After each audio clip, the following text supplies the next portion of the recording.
Have you ever wondered what happens when a plane flies over the vast, empty ocean?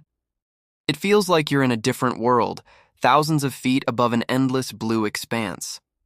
A common question that pops up is, does the plane's radar even work out here? It's a great question, because if you think about it, there's nothing but water for thousands of miles. So what is the radar looking at? Let us get one thing straight right away. The radar on the plane is working. But to understand why it might seem useless, we first need to understand what it's designed to do. Think of a plane's radar like a bat's echolocation. The radar sends out invisible radio waves, and when those waves hit something, they bounce back as an echo. The radar system then interprets these echoes to create a picture of what's ahead. This is crucial for pilots to see things they can't see with their own eyes, like distant storm clouds, turbulence, or other aircraft. The key word here is something. The radar needs something solid or dense to bounce its signals off. Over land, that's easy.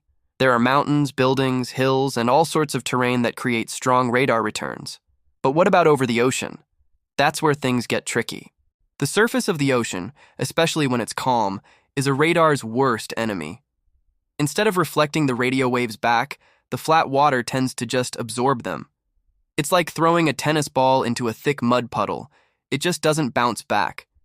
So, for the radar looking down or straight ahead, the ocean often appears as a big, black void. Only when the sea is very rough with large waves will the radar get some weak, scattered signals back, which might show up as clutter on the screen but isn't very useful. Now, you might be thinking, what about other planes or storms? And you're absolutely right. This is where the plane's onboard radar really shines, whether it's over land or sea. Let's break down the different types of radar systems on a typical airliner. First, you have the weather radar. This is usually housed in the nose cone of the aircraft and is always scanning the path ahead. Its main job is to detect precipitation, rain, snow, hail, inside clouds. This is incredibly important because heavy precipitation can indicate severe turbulence or dangerous storm cells. So, even over the middle of the Pacific, the weather radar is constantly working, helping the pilots navigate a safe and smooth path around any nasty weather. It's not looking for the water, it's looking for trouble in the air. However, its range is limited, typically to about 200 to 400 miles ahead. It can't see a storm on the other side of the ocean, only what's in its immediate path.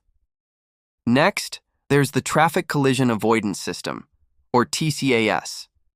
This is a special type of radar system that's all about communication. Every modern airliner is equipped with a transponder that constantly broadcasts its identity, altitude, and speed. TCAS listens for these signals from other nearby aircraft. If it detects that another plane is getting too close, it will issue an advisory to the pilots, something like traffic. If the risk of collision becomes critical, TCAS will give both planes an automated command, telling one pilot to climb and the other to descend. This system works perfectly fine over the ocean because it's communicating directly with other planes, not relying on reflections from the ground or sea. So, if the plane's own radar systems are working, why is there this perception that they're blind over the ocean? The confusion often comes from mixing up onboard radar with ground-based radar, the kind used by air traffic controllers. When you're flying over land, air traffic control, ATC, tracks your plane using a network of powerful ground-based radar stations. These stations send out signals that bounce off your plane, allowing the controller to see your exact position on their screen. But this system has a major limitation: range. These ground radars can only see so far, usually about 200-250 miles offshore. Once a plane flies beyond that distance, it disappears from the ground radar screen. It's not that the plane is lost, it's just out of sight for that specific tracking method. This is the moment when a plane enters what's called Oceanic airspace. It's like leaving the city streets and entering a massive highway with no traffic lights. So, how do pilots and controllers keep track of everything without ground radar? This is where modern technology really steps up. The primary tool for navigation over the ocean today is the Global Positioning System, or GPS. Just like the GPS in your phone or car, the plane uses signals from a constellation of satellites orbiting the Earth to pinpoint its exact location with incredible accuracy. This is far more reliable than trying to bounce radar off the water, But knowing where you are is only half the battle.